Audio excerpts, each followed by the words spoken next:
In 2022, Ford quietly revealed that the F-Series truck lineup generated $41.5 billion in revenue in a single year. That is more than Starbucks, Netflix, and Visa, one product line, outselling entire Fortune 100 companies. The Ford F-Series has been America's best-selling vehicle, not just truck, but vehicle of any kind, for 44 consecutive years. One sells every 49 seconds across the country. But a dominant streak like that doesn't happen by accident. It is the result of 77 years of decisions made inside Ford's factories and boardrooms, some brilliant, some desperate, and a few that nearly ended the company. To understand how this truck took over America, we need to go back to a plant in Highland Park, Michigan in the winter of 1948. World War II was over. The soldiers were home, and America was about to transform itself from a wartime economy into the largest consumer market the world had ever seen. Ford Motor Company had spent the war years building B-24 bombers, Jeep engines, and tank components at a pace that would make any modern automaker blush. But now the assembly lines needed a new purpose. Henry Ford II had taken control of the company in 1945, and he understood something critical. Trucks could get to market faster than passenger cars. They had simpler engineering, comfortable profit margins, and a customer base that was hungry for anything new. So Ford decided to make trucks its first priority, and on January 16, 1948, in Dearborn, Michigan, the company rolled out an entirely new lineup it called the F-Series. The entry-level half-ton model was the F1. It might not look like much today with its rounded fenders and flat windshield, but at the time it was a quiet revolution. Every Ford truck before this had been built on a passenger car platform. The F1 was the first to get a chassis designed specifically for truck use. That sounds like a small engineering footnote, but it changed the trajectory of the entire pickup truck industry. Ford called it the $1 million cab, and that was not marketing fluff. The company actually spent over $1 million redesigning the cab alone. The new design was 7 inches wider than the previous model, with more headroom, bigger instruments, and actual creature comforts like foam seat padding and a sun visor. For a vehicle designed to haul hay and fence posts, it was surprisingly comfortable. That comfort would turn out to be the seed of everything that followed, because Ford had just discovered an idea that would take decades to fully play out. Ford wasn't just building trucks for farmers and fleet companies anymore. They were building trucks for regular Americans who wanted something rugged and useful, but also livable enough for a long drive. In post-war America, with new highways stretching across the country and suburbs sprouting up in every direction, a truck like that was exactly what people needed. The F1 sold well, over 100,000 units in its first full year. But Ford wasn't done. In 1953, the company completely redesigned the line again, renaming the models. The F1 became the F-100, the F2 and F3 became the F-250, and the styling went from utilitarian to something you might actually want to park in your driveway. The 1953 through 1956 F-100s, with their chrome trim and wraparound windshields, turned the Ford pickup into something between a work vehicle and a personal statement. These are the trucks you still see lovingly restored at car shows today, painted candy apple red or robin's egg blue, and there is a reason for that. They were the first generation of pickups that people kept not because they had to, but because they wanted to. Through the late 50s and 60s, Ford kept refining the F-Series generation after generation. The trucks got bigger, more powerful, and more comfortable. But the real turning point came in 1975, and it happened because of government regulation. New emissions and safety rules were tightening the standards for vehicles over 6,000 pounds. The existing F-100 sat right on that boundary, and Ford needed a solution. So they created the F-150, slotting it between the light-duty F-100 and the heavy-duty F-250. The F-150 had a slightly higher payload capacity than the F-100, which meant it was classified differently under the new rules, giving Ford more flexibility to meet the regulations without sacrificing what truck buyers actually cared about. It was a clever bit of regulatory maneuvering, but the F-150 turned out to be far more than a compliance play. The truck hit a sweet spot that nobody had fully exploited before. It was more capable than the light-duty trucks, more manageable than the heavy-duty ones, and comfortable enough for a family. Contractors bought them for job sites, suburban families bought them for the school run and weekend camping trips, and ranchers in West Texas used them for everything in between. The F-150 started outselling everything else in the lineup almost immediately. By 1977, the Ford F-Series had become the best-selling truck in America, ending Chevy's long dominance. 4 years later, in 1981, it became the best-selling vehicle in the entire country, cars included, and it has held both titles every single year since. But dominance like that attracts competition. Through the 1980s, Japanese automakers, fresh off their conquest of the sedan market, started building trucks too. Toyota launched the Hilux, Nissan brought the hardbody, and suddenly there were compact pickups all over American roads. They were fuel efficient, reliable, and cheap, but they never touched the full-size segment. The F-150, the Chevy Silverado, and the Ram lived in a world the Japanese manufacturers could not quite crack. Full-size trucks were too culturally American, too tied to towing boats, hauling lumber, and pulling horse trailers across open country. The compacts carved out their own niche, but the F-150 kept right on selling. However, surviving the Japanese challenge was one thing. What Ford did next turned the F-150 from a bestseller into a cultural phenomenon.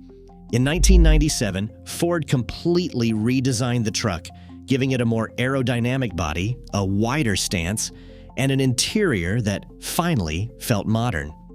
Sales climbed toward 900,000 units per year across the F-Series lineup. The truck was no longer just a tool. It was the vehicle of choice for an enormous cross-section of America. From construction foremen to real estate agents to families who wanted the safety and versatility of sitting up high on the road. Ford had made the truck cool and profitable. The F-Series was the core of Ford's entire business model, generating margins that subsidized everything else the company built. Then came 2008 and the entire world came apart. The financial crisis did not just hurt auto sales, it nearly destroyed the American auto industry. As banks froze lending, consumers stopped buying cars, and the big three hemorrhaged cash.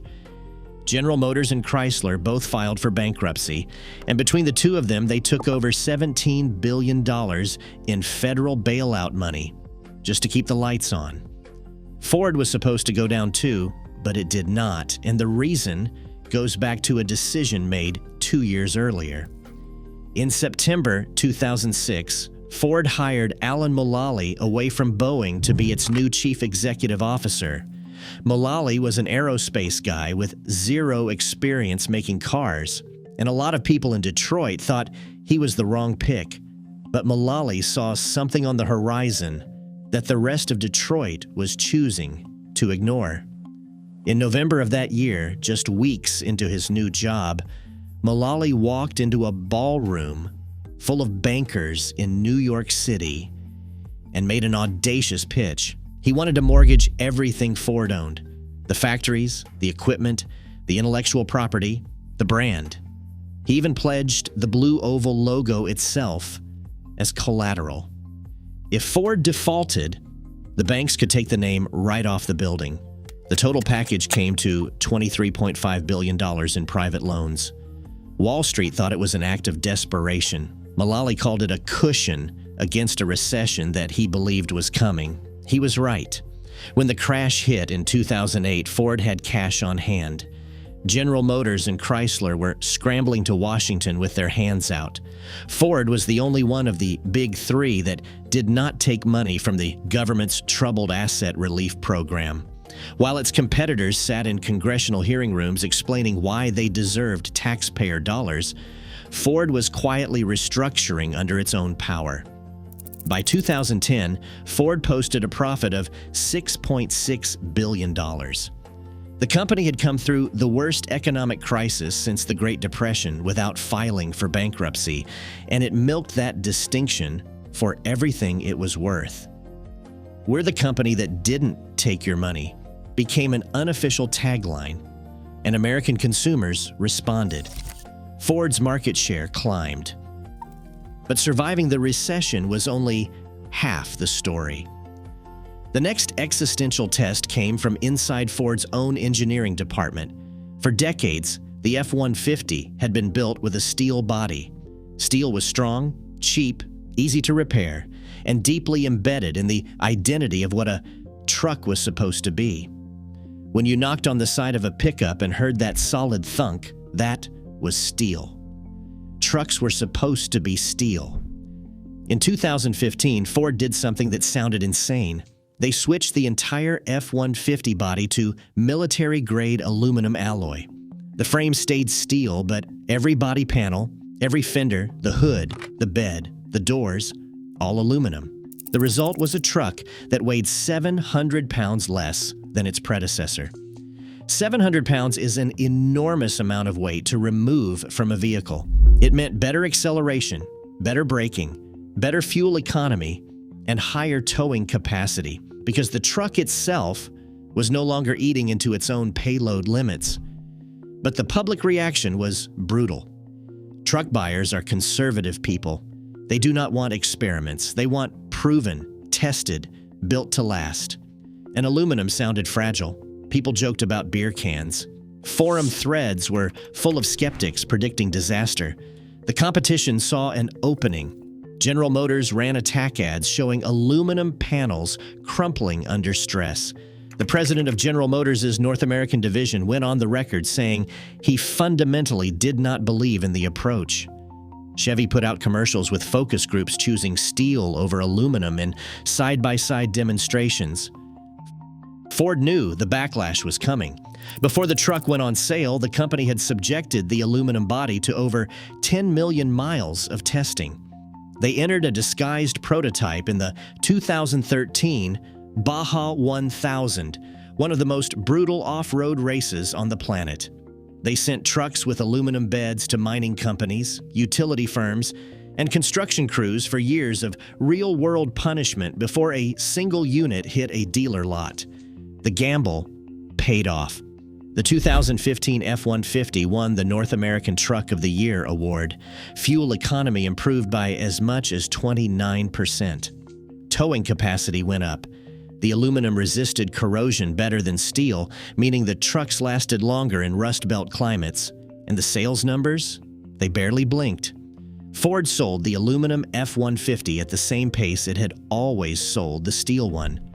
Within a few years, the critics went quiet. And then, something telling happened. GM started using aluminum for the doors, hoods, and tailgates of the Silverado. Ram followed with aluminum components of its own. The competitors who had mocked Ford's decision were now quietly copying it. If you're enjoying this deep dive into the F-150, hit subscribe. We cover stories like this every week, breaking down the products and decisions that shaped entire industries. Ford had bet the company's most profitable product on an unproven material, and it worked. Again. But the aluminum gamble was barely settled before the next disruption arrived, and this one was even bigger. In 2022, Ford launched the F-150 Lightning, an all-electric version of its flagship truck. The Lightning was built at a dedicated factory Ford called the Rouge Electric Vehicle Center, right next to the historic Rouge Complex in Dearborn, where Henry Ford's company had been building things for decades. The Lightning could produce up to 580 horsepower, offered up to 320 miles of range, and came with a feature called Pro Power Onboard that turned the truck into a mobile generator capable of powering a house during an outage. For construction crews, it meant running power tools at a job site without a generator. For tailgaters, it meant running a full setup from the truck bed. The Lightning was a statement. Ford was telling the world that electrification did not mean abandoning the trucks that built the company. It meant making them better. The reception was strong. Over 200,000 reservations came in before the first Lightning trucks were delivered. The Lightning quickly became the best-selling electric pickup on the market. But the electric truck market is still young, and Ford is navigating carefully. The company's electric vehicle division has been losing billions as it scales up production and works through the enormous cost of battery technology. Meanwhile, the gas-powered F-150 and the Power Boost hybrid continue to be the profit engines that fund everything else. Despite the growing pains of electrification, the F-Series overall has not slowed down. As of 2025, Ford has been America's best-selling truck for 49 consecutive years and the best-selling vehicle for 44. Ford has sold over 34 million F-Series trucks since 1977. In 2025 alone, the company moved over 800,000 units. At the Dearborn assembly plant, robots and workers together build over 1,000 trucks every single day. The F-150 is not just a vehicle, it is infrastructure.